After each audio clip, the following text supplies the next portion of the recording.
ज्ञान आप अर्जित कर लो तो जरूरी नहीं है भक्ति आ जावे, पर भक्ति अगर आपने प्राप्त कर ली तो तय है ज्ञान भी आएगा और वैराग्य भी आएगा।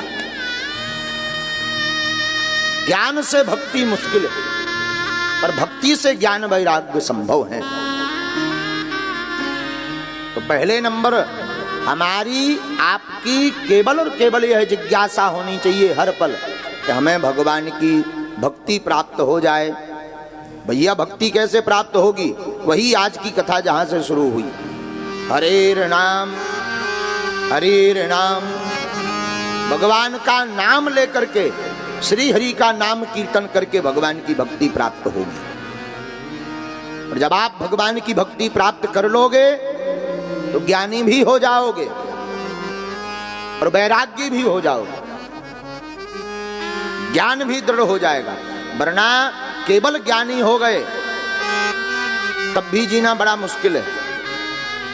ज्ञानियों की तो और बड़ी दुर्दशा होती है कई बार। एक बार हमारा एक चेला चंगीलाल ज्यादा पढ़ा लिखा हो गया, अब पता नहीं कि BHU में पढ़ा कहां पढ़ा, पर पढ़ा है। तो हमारा चेला चंगीलाल, इसने पढ़ाई की, इतना ज्ञानी बन गया कि कुछ पूछो ही मत। ज्ञानी इतना कि इसका एक मित्र है जिसका नाम मंगीलाल, तो अपने मित्र मंगीलाल से बोला, सुनो आज हम एक शोध करने वाले हैं। बोले क्या? बोले एक पुस्तक लिखने वाले। कौन सी? भगवान ने संसार को बनाने में कितनी गलतियां की, लो इस पर पुस्तक लिखेंगे, कितनी गलतियां भगवान ने की संसार को बनाने में। मंगीलाल बहुत हंसा, बोले भाई आज तक हमने लोगों की गलतियां देखते हुए बहुत देखा, पर पहली बार ऐसा विद्वान देखा जो भगवान की गलती देखेगा। तो मंगीलाल ने कहा कि पुस्तक तो बहुत अच्छी है, सुपर डुपर हिट होगी, अगर भगवान की गलती निकालेंगे तो सुपर डुपर हिट होगी।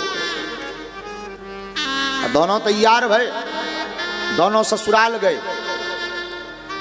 चंगीलाल की मंगीलाल की एक ही गांव में ससुराल गए तो एक रजिस्टर पेन ले गए कि अब भगवान की गलती देखेंगे, भगवान ने संसार को बनाने में कितनी गलती की। तो ससुराल के मकान पर देखा कि कुम्हड़ा की जो बॉल होती है जिसमें कुम्हड़ा लगता है, जो बेल कहते हैं जिसे, कुम्हड़ा की बॉल को देखते ही चंगीलाल बोला, लिखो भगवान की गलती नंबर 1। बताओ, बॉल तो इतनी पतली दे दी बेचारी मरी सी, कुम्हड़ा 5 किलो का ठोक दिया। भगवान को अपने मन से शर्म नहीं आई, लिखो भगवान की गलती नंबर 1। चंगीलाल बोला, वाह क्या बुद्धि पाई आपने, क्या ज्ञान है आपका, अद्भुत अद्भुत। अब दोनों वापस आए, चंगीलाल की लुगाई मुन्नी बाई को लेकर के सब आए, और दोनों वापस आए, घर पर बैठे तो घर के बाहर एक आम का बगीचा था। चंगीलाल वहां पहुंचा तो उस समय आम के छोटे छोटे फल, जैसे अमियां कहते हैं, वो आई हुई थी। बोल कहा चंगीलाल ने, लिखो भगवान की गलती नंबर 2।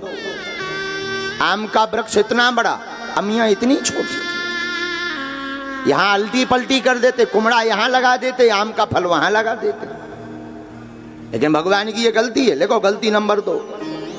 चंगीलाल ने तुरंत नोट कर लिया, वाह क्या बुद्धि पाई आपने, अद्भुत ज्ञानी। अब दोनों गर्मियों का समय से दोनों लेट गए, और जैसे ही लेटे भगवान भी ऐसे अभिमानियों का, ऐसे ज्ञानियों का बीच बीच में ज्ञान तोड़ते रहते हैं, भगवान की ये लीला है। तो बीच में जैसे ही दोनों सोए ही भगवान ने तूफान चलाया, और तूफान चलाया, एक छोटा सा आम का फल टूटकर उसकी नाक पे फटाक उड़ा, जहां फटाक उड़ा सो लहूलुहान हो गया, रक्त बहने लगा। चंगीलाल जागा, क्या हुआ? अरे खून बहने लगा, मर गया, एम्बुलेंस बुलाओ, डॉक्टर बुलाओ। हवा करने लगा, पानी पिलाने लगा। चंगीलाल बोला, डॉक्टर बाद में, पहले रजिस्टर फाड़ो। बोले क्यों? बोले भगवान की बड़ी कृपा है कि इसमें कुम्हड़ा नहीं लगाए। अमिया ने ही इतना खतरनाक मार किया है कि प्राण मुश्किल से बच रहे, वरना 13वीं तैयार। और कहीं अगर इसमें कुम्हड़ा ठोक देते हो, वो 5 किलो का अगर पड़ता तो सीधी सीताराम, डॉक्टर की जरूरत ही नहीं, राम नाम सत्य है। तो लिखो, फाड़ो तुरंत रजिस्टर, बोलो सीताराम। तो भैया ज्ञानियों का कई बार ऐसा हाल होता है, पर जो भक्त होता है, जो अनपढ़ होता है, आपसे ही पूछते हैं, हाथी कौन से स्कूल में पढ़ने गया, बताओ, गया कोई स्कूल में? तो भगवान ज्ञान से नहीं मिलते, भगवान रूप से भी नहीं मिलते, वरना कुब्जा 3 जगह से टेढ़ी है। तो भगवान ज्ञान से भी नहीं, भगवान रूप से भी नहीं मिलते, भगवान वर्ण से भी नहीं मिलते। और भगवान कैसे मिलते हैं? बोले भगवान तो भक्ति से प्राप्त होते हैं। भक्ति कैसे हो? बोले भगवान का नाम का सहारा अनवरत लो, खूब नाम गाओ, नाम इतना गाओ कि नाम गाते गाते गाते गाते आंखों में आंसू आने लगे, हृदय गदगद होने लगे, और जहां कानों में नाम पड़े सोई हृदय में आह्लादपन आने लगे, हृदय प्रसन्न होने लगे, समझना आपका भगवान नाम से प्यार हो गया है। ऐसे भगवान के नाम कीर्तन से ही भगवान की भक्ति प्राप्त होती है। तो बोले भैया महाराज ये नाम की रटन कैसे लगेगी? बोले कथा से। कथा में बैठोगे तो बार बार बीच में आचार्य जी भगवान का कीर्तन करवाते रहते हैं, आदत पड़ जाएगी। पर माला रखो, गुरु की प्रेरणा लो, गुरु की कृपा लो, तो आपका नाम में मन लगने लगेगा। बोलो वृंदावन बिहारी। कथा से भगवान से प्रेम बढ़ता है। भगवान के जब रूप का वर्णन किया जाता, भगवान ऐसे हैं, बड़ी निराली अदा है,